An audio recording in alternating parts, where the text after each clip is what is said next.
Students, आज हम लोग ऑक्सो एसिड्स ऑफ फॉस्फोरस में फॉस्फोरस के कुछ स्ट्रक्चर पर डिस्कस करेंगे।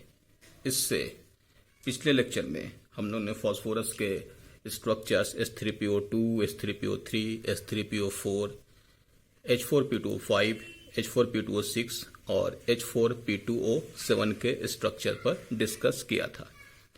आज हम लोग बाकी ऑक्सो एसिड्स यानी फॉस्फोरस के जो ऑक्सो एसिड्स हैं उनके स्ट्रक्चर पर डिस्कस करेंगे। तो सबसे पहले शुरू करते हैं फॉस्फोरस के ऑक्सो एसिड्स, जिसको हम लोग यहां लिख रहे हैं मेटा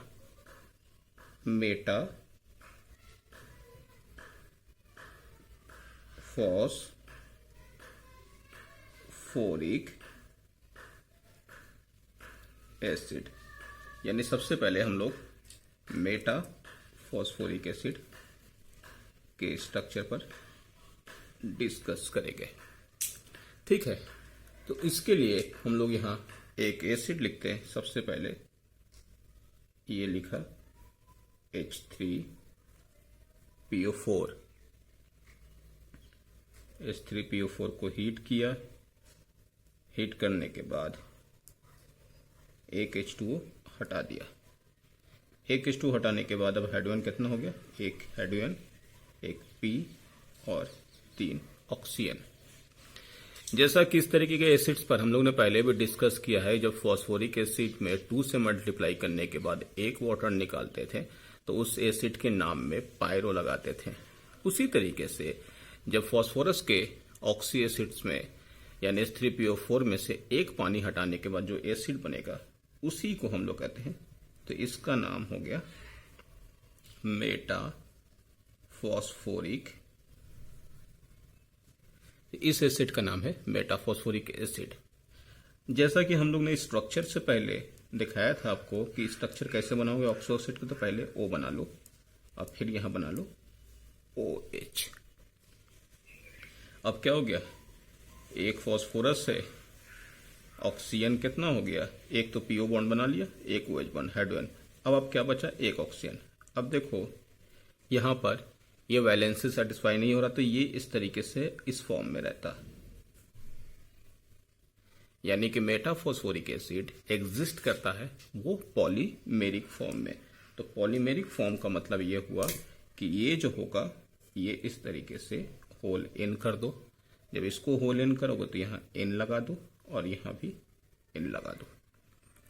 तो इस एसिड का नाम अगर आप देखें मेटाफॉस्फोरिक एसिड। हाँ, इस एसिड को आप यहां पर क्या लिखेंगे? फॉस्फोरिक एसिड, या इसी को हम लोग ऑर्थोफॉस्फोरिक एसिड भी कहते हैं। तो आप ऐसा भी कह सकते हैं कि ऑर्थोफॉस्फोरिक एसिड में से एक पानी हटाने के बाद जो नया एसिड बनेगा वो मेटाफॉस्फोरिक एसिड बनेगा। तो खैर यहां हम लोग इसमें ऑर्थोफॉस्फोरिक एसिड हीट किया तो यहां पर HPO3 बना, जिसको मेटाफॉस्फोरिक एसिड कहते हैं। मेटाफॉस्फोरिक एसिड सिंगल फॉर्म में एग्जिस्ट नहीं करता है, वो पॉलीमेरिक फॉर्म में करता है। यहां पर N की वैल्यू हम दिखा दें तो N जो है आपके पास, जो N यहां लिखा हुआ greater than equal to 3, N की वैल्यू 3 और उससे ज्यादा होनी चाहिए।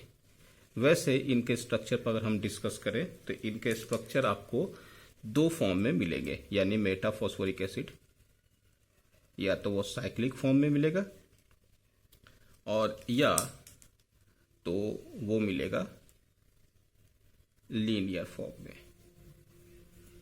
यानी मेटाफॉस्फोरिक एसिड का जो स्ट्रक्चर हम लोग देखेंगे वो साइक्लिक फॉर्म में और लीनियर फॉर्म में। अब यहां पर ले लिया मैंने if N is equal to 3, यानी फॉर्मूले में N की वैल्यू 3 लगा दिया। तो N की वैल्यू जब 3 लगाओ तो क्या हो जाएगा? H3P3O9, या इसी को लिख सकते हैं HPO3 होल थ्राइस कर दिया। ठीक है, अब इनके स्ट्रक्चर को अगर आप बनाओ तो स्ट्रक्चर बनाने के लिए सबसे पहले देखिए इसमें क्या है कि PO बॉन्ड और OH बॉन्ड।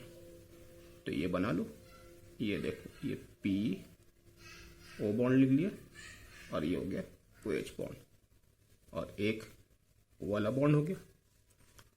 तो एक फॉर्म ये दूसरे फॉर्म में फिर से यहां पर ये P लिख दिया, एक O बॉन्ड, एक OH बॉन्ड बना लिया, दूसरा फॉर्म, और तीसरा ये O बना लो, तीसरा P, एक O बॉन्ड बनाना है, एक OH बॉन्ड और एक बनाना है O बॉन्ड।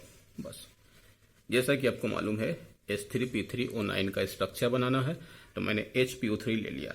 अब HPO3 लेने के बाद यहां से इस फॉस्फोरस को इस ऑक्सीजन से कंबाइन कर दो, इसको यहां से कंबाइन कर दो, इसको यहां से कंबाइन कर दो, ये बन गया H3P3O9 का structure.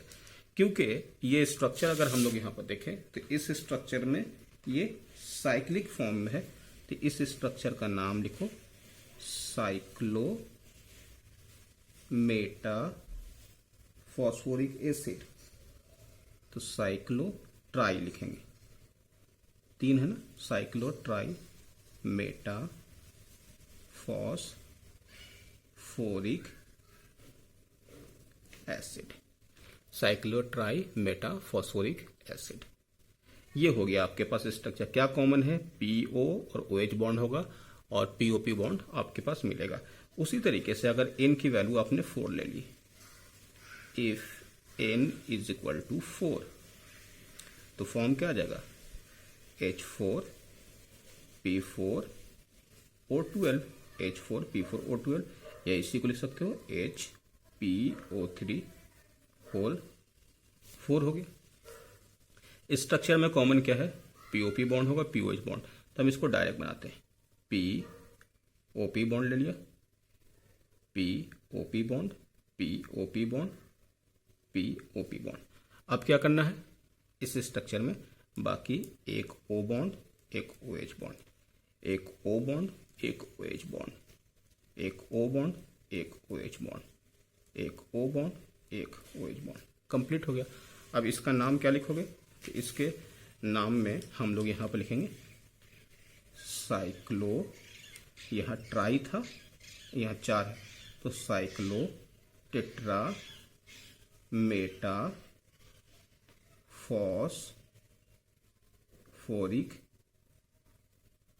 Acid, cyclo tetra Meta phosphoric acid. ये हो गया। तो ये हो गया आपके पास पहला वाला स्ट्रक्चर, ये साइक्लिक वाला। ठीक है। अब अगर लीनियर स्ट्रक्चर बनाना, तो लीनियर स्ट्रक्चर बनाने के लिए हम आपको फिर से बता दें, POH कॉमन रहेगा और POP बॉन्ड। तो इसके लिए आपके पास स्ट्रक्चर कैसे बनाओगे? तो देखो, इसके लिए हम लोग यहां पर ये बनाते हैं POP, ये इस तरीके से कंटिन्यू कर दिया। अब आपको मालूम है कि इसमें कौन कौन सी चीज कॉमन होगी। तो PO और OH बॉन्ड तो होगा ही, यहां भी PO और OH बॉन्ड होगा, यहां भी PO और OH बॉन्ड होगा, POP बॉन्ड तो होगा। अब यहां से O और इधर से भी O, ये हो गया आपके पास पॉलीमेरिक फॉर्म। तो ये हो गया आपके पास पॉलीमेरिक फॉर्म। तो इसको हम लोग कह सकते हैं, इसको अगर लिखेंगे पॉली मेटा फॉस्फोरिक एसिड, ये हो गया पॉली मेटा फॉस्फोरिक एसिड। इसको हम लोग लिखेंगे तो क्या लिखेंगे? HPO3 whole N। तो ये हो गया आपके पास 2 स्ट्रक्चर, यानी कि मेटाफॉस्फोरिक एसिड को हम लोग जब बनाते हैं तो ऑर्थो में से पानी हटाने के बाद बनेगा, जिसमें एक साइक्लिक में एग्जिस्ट करेगा और एक लीनियर फॉर्म में। अब हम आगे और एसिड के बारे में देखते हैं। नेक्स्ट एसिड में हम लोग यहां पर आ जाए, एक स्ट्रक्चर और बनाते हैं, POP बॉन्ड, और यहां OH,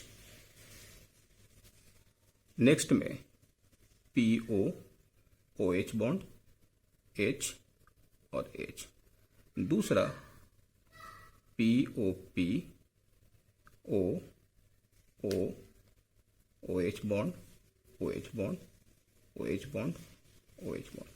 ये दोनों स्ट्रक्चर हम लोग पिछले लेक्चर में देख चुके हैं। तो दोनों में POP बॉन्ड है तो इसका नाम क्या होगा, क्योंकि ये फॉस्फोरस एसिड से बना तो इसको पायरोफॉस्फोरस एसिड कहा था, और इस केमिकल का नाम पायरोफॉस्फोरिक एसिड कहा था।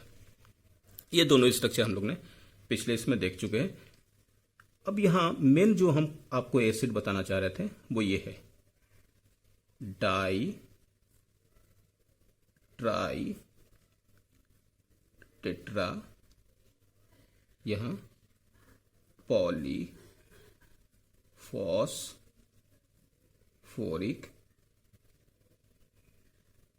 एसिड ये है।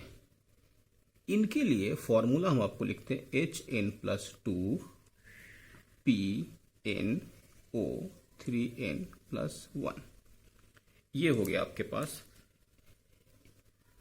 If N is equal to 2, N की वैल्यू 2, तो फॉर्मूला क्या बनेगा H4P2O7 हो जाएगा। इसका नाम देखिए क्या, तो इसमें लिखेंगे आप डाई पॉलीफॉस्फोरिक एसिड, और इन्हीं को हम यहां लिखते हैं पायरोफॉस्फोरिक एसिड की। डाई पॉलीफॉस्फोरिक एसिड, इसका स्ट्रक्चर हमने यहां पर बना दिया। ठीक है, अब नेक्स्ट में इफ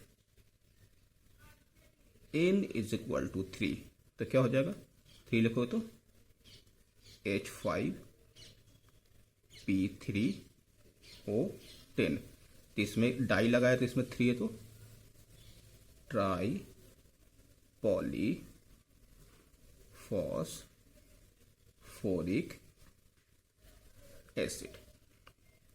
स्ट्रक्चर बनाना एकदम आसान है, कैसे बनाइएगा, तो सबसे पहले यहां पर POP बॉन्ड बना लो। POP बॉन्ड बना लिया। POP बॉन्ड बनाने के बाद यहां पर कॉर्नर पर O और OH, क्योंकि ये फॉस्फोरिक एसिड से बन रहा है इसलिए इसमें OH बॉन्ड कॉमन कर लो।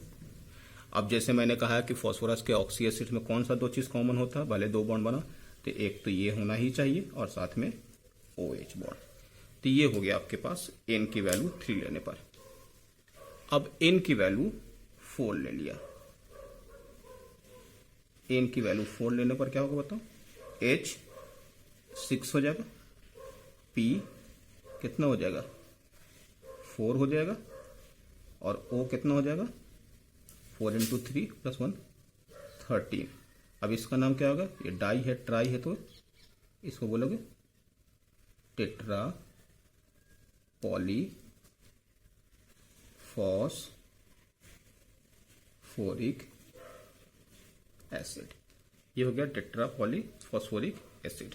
अब इनके स्ट्रक्चर बनाना एकदम आसान है, सिर्फ 4 आप POP बॉन्ड बना लो, 1 2 3 और ये हो गया 4।